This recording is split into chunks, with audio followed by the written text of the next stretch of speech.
and welcome to the great outdoors. It's raining, great timing, but what can you do? I was going to record with my proper camera indoors, but there was a lot of noise outside and honestly, it wasn't worth it. And my car battery is dying. It's always dying when you need it. So instead I decided to go to the great outdoors, and it's raining, but hopefully that doesn't interfere too much. If not, I'll try my best to alter the audio as best as I can.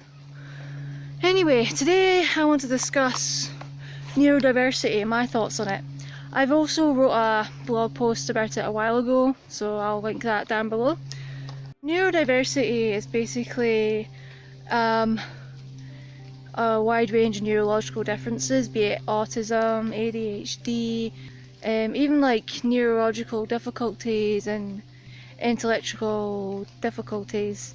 They matter too, as much as a lot of people don't like to mention them and such, which is kind of sad really. We embrace all these kinds and we don't leave any out. Neurodiversity is everybody, not just for autistic people or ADHD. Neurodiversity has been a controversial subject, and I think people see us using autism as an identity as a threat, like we're not focusing on autism as a problem. Or, oh, you're saying you're autistic, you're proud of it, but you're leaving out the more severe cases, which isn't true. With autism support, it's supposed to be for autistic people. Autistic spectrum disorder is an umbrella, and that can be handy because more labels just overcomplicate the fact, like low functioning, high functioning. And now PDA is making the rounds, and to me that does count as autistic traits, and it should count as the umbrella. We shouldn't make it a separate thing, because if we're going to make it a separate thing and it's going to be a trend, people are going to focus more on that than on autism itself. They're not going to focus on the severe cases, they're not going to focus on those who call themselves Asperger's. So yeah, an umbrella term can come in handy, but it shouldn't leave other people out. Everyone is different, even if some have different symptoms. I know symptoms can be used as a guide, but don't use it for everyone. That's why I say it's a case-by-case basis. I'm not an expert, but I try and be neutral with the whole thing, unless it's something I'm fully against. I think I went off on a tangent a wee bit there, sorry. The neurodiversity also counts for those who have learning difficulties like dyslexia, dyspraxia, and all those other ones that I can't pronounce the names of. I have learning difficulties, dyspraxia, dyslexia, which is more of a recent one. It got told at uni, but I've always been told I've been dyspraxic. I've also been quite clumsy and such, and I hold things awkwardly despite being left-handed. We are not your inspiration. Don't keep believing in inspiration porn articles. The inspiration porn articles or videos may seem nice on the outside. Technically that could be out of context. What is the actual person thinking? The person on the spectrum or other neurological difference? What were they thinking? Did they want this? Did they consent to this? Are they happy with this?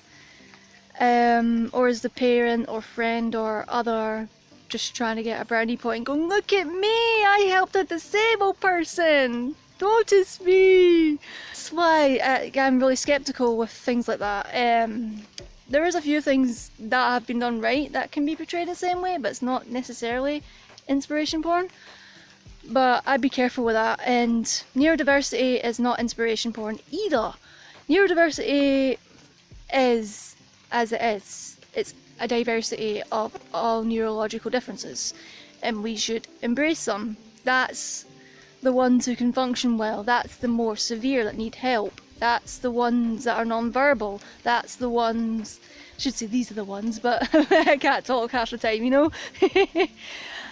It's good to get all of these in mind instead of just thinking, oh, ADHD, oh, autism, oh, dyslexic, you know. It's wider than that, and there's so many examples out there. It's always good to think about it. So neurodiversity shouldn't be a controversial, dirty word. It should be embraced. It should be understood. It's misunderstood so much. People think it's like some sort of special club that's just for specific people with neurological differences. It's not for specific, it's for all. not just for one group. I genuinely think that neurodiversity needs to be celebrated. I genuinely think neurodiversity needs to be addressed. I think it shouldn't be hated on. It's part of equality in general. We want to focus on equality for people, whether it's race or gender.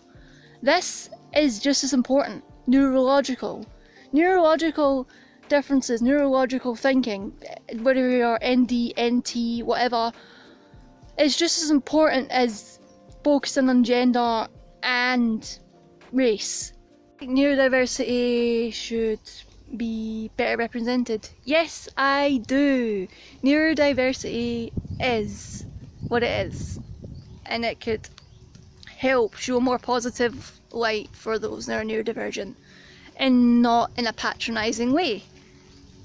It's just as important as gender and race. Why are we not focusing on this now? And why is it taking so long for people to understand? Why is there so much misinformation out there? Why is there so much hate? Why is it so controversial? Why is it getting so goddamn political? At the end of the day, we all are people. We all should respect each other's needs, whether they differ or the same, and as long as it doesn't hurt people and such. I do understand that some people are bad seeds, whether they're neurodivergent or not, but we shouldn't treat that one experience into an entire group of people. We are all different, we all should help each other out.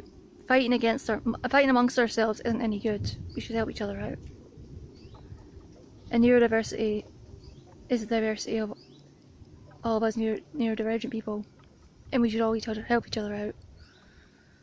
I am autistic, I am neurodivergent, and I support neurodiversity as well as equality of the sexes, genders, and race. Bye!